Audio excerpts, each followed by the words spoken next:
Hello dear student, welcome to our channel CS in IT engineering and DBMS के tutorials देख रहे थे। और आज से जो हमारा टॉपिक स्टार्ट होगा वो एसक्यूएल, इंट्रोडक्शन टू एसक्यूएल।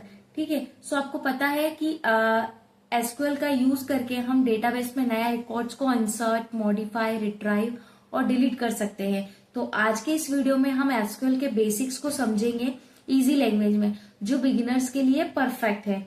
तो वीडियो को एंड तक जरूर देखना ताकि आपको एसक्यूएल का कंसेप्ट क्लियर हो। आज बिल्कुल हम बेसिक देखेंगे कि एसक्यूएल क्या होता है, हम क्यों यूज करते हैं, with the help of example. तो वीडियो को एंड तक जरूर देखना। और अगर आप मेरे चैनल पर नए हैं तो प्लीज मेरे चैनल को सब्सक्राइब करना ना भूलें। हम लोग हैंड रिटन नोट्स के थ्रू पढ़ेंगे, आप लोग भी साथ साथ में बनाते चलिए। तो सबसे पहले देखते हैं एसक्यूएल होता क्या है। एसक्यूएल का फुल फॉर्म होता है structured query language is a standard language used to communicate with database। ठीक है, तो एसक्यूएल एक स्टैंडर्ड लैंग्वेज है जिसका यूज डेटाबेस से कम्युनिकेट करने के लिए किया जाता है। ठीक है, it help in storing, modifying, retrieving and managing data.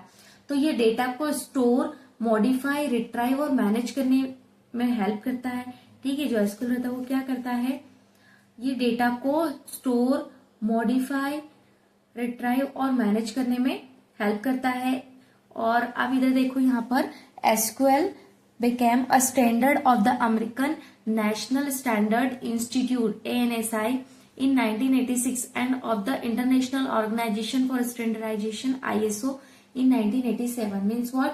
SQL को अमेरिकन नेशनल स्टैंडर्ड इंस्टीट्यूट द्वारा 1986 में और ISO means International Organization for Standardization द्वारा 1987 में स्टैंडर्ड बनाया गया था। ठीक है, तो एसक्यूएल को अमेरिकन नेशनल स्टैंडर्ड इंस्टीट्यूट द्वारा 1986 में और International Organization for Standardization ISO द्वारा 1987 में स्टैंडर्ड बनाया गया था।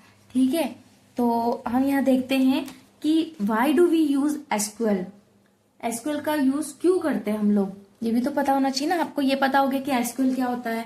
ठीक है, एसक्यूएल एक स्टैंडर्ड लैंग्वेज है जिसका यूज डेटाबेस से कम्युनिकेट करने के लिए किया जाता है। डेटा को स्टोर, मॉडिफाई, रिट्राइव और मैनेज करने में हेल्प करता है। अब हमें ये भी तो पता होना चाहिए कि हम एसक्यूएल का यूज क्यों करते हैं। तो एसक्यूएल का यूज क्यों करते हैं, डेटा को स्टोर करने के लिए, store data, retrieve data, update data and delete data. ठीक है, तो स्टोर डेटा मीन्स व्हाट, कि एसक्यूएल का यूज करके नए रिकॉर्ड्स को डेटाबेस में इंसर्ट किया जाता है। ठीक है, और retrieve data means SQL queries के माध्यम से स्पेसिफिक इंफॉर्मेशन को फैच किया जाता है। फॉर एग्जांपल, किसी कस्टमर की डिटेल्स को रिट्राइव करना। Okay, and update data means what, SQL का यूज जो प्रेजेंट रिकॉर्ड को मॉडिफाई करने के लिए किया जाता है। एग्जाम्पल के लिए देखो, किसी इंप्लॉय का एड्रेस अपडेट करना, सपोज उसका जो एड्रेस है प्रीवियस एड्रेस, उसे हमें चेंज करके अपडेट करना है, इसके लिए। डिलीट डेटा मीन्स एसक्यूएल का जो यूज है अनवांटेड रिकॉर्ड्स को डिलीट करने के लिए किया जाता है, जैसे किसी प्रोडक्ट की डिटेल को डिलीट करना। ठीक है, तो इन सब चीजों के लिए इसका यूज होता है। अब यहाँ पर हम एक रियल लाइफ एग्जाम्पल देखते हैं। ठीक है, तो इससे आपको और क्लियर होगा। तो आप सोचो, मैं आपको एक रियल लाइफ एग्जाम्पल देती हूँ। ठीक है, कि क्या आपको पता है कि एसक्यूएल का यूज एक फास्ट फूड रेस्टोरेंट जैसे होता है, जहां हम ऑर्डर को स्टोर, मॉडिफाई, रिट्राइव और डिलीट करते हैं, बिल्कुल वैसे ही एसक्यूएल डेटाबेस में डेटा को मैनेज करता है।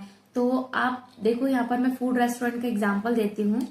ठीक है, तो यहाँ पर जो हमारा एसक्यूएल है वो कैसे काम करता है हम ये देखेंगे। ठीक है, तो एसक्यूएल का एक रियल लाइफ एग्जाम्पल है फास्ट फूड रेस्टोरेंट। तो मान लो कि आपका एक फास्ट फूड रेस्टोरेंट है जहां पर बर्गर सेक्शन है, पिज्जा सेक्शन है, ड्रिंक सेक्शन है। ठीक है, मैं एक एग्जांपल के लिए ले रही हूँ। तो बर्गर सेक्शन में जैसे वेज बर्गर हुआ, चीज बर्गर हुआ, ऐसे रखा हुआ है।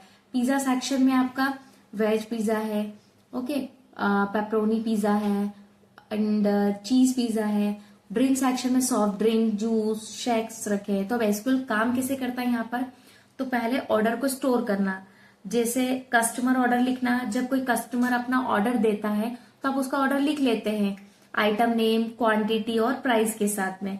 तो एसक्यूएल में भी डेटा को टेबल में स्टोर किया जाता है, जहां पर हर ऑर्डर की डिटेल रिकॉर्ड होती है। सेकंड क्या होता है एसक्यूएल का, ऑर्डर फाइंड करना, जैसे ऑर्डर स्टेटस चेक करना। अगर कोई कस्टमर पूछता है मेरा पिज्जा रेडी है क्या, तो आप ऑर्डर लिस्ट चेक करते हैं और उसे स्टेटस बताते हैं। तो एसक्यूएल में भी जब किसी इंफॉर्मेशन की नीड होती है तो डेटा को रिट्राइव करके स्टेटस चेक किया जाता है। थर्ड आप देखो ऑर्डर अपडेट करना, जैसे ऑर्डर चेंज करना। कस्टमर ने पहले वेज बर्गर का ऑर्डर दिया लेकिन बाद में वो चीज बर्गर में चेंज कर दिया, तो आप सिर्फ बर्गर की टाइप को मॉडिफाई करते हो, बाकी डिटेल तो वैसे ही रहती है ना, है तो पिज्जा ही। तो एसक्यूएल में भी जब डेटा को अपडेट करना होता है तो सिर्फ जरूरी चेंजेस किए जाते हैं।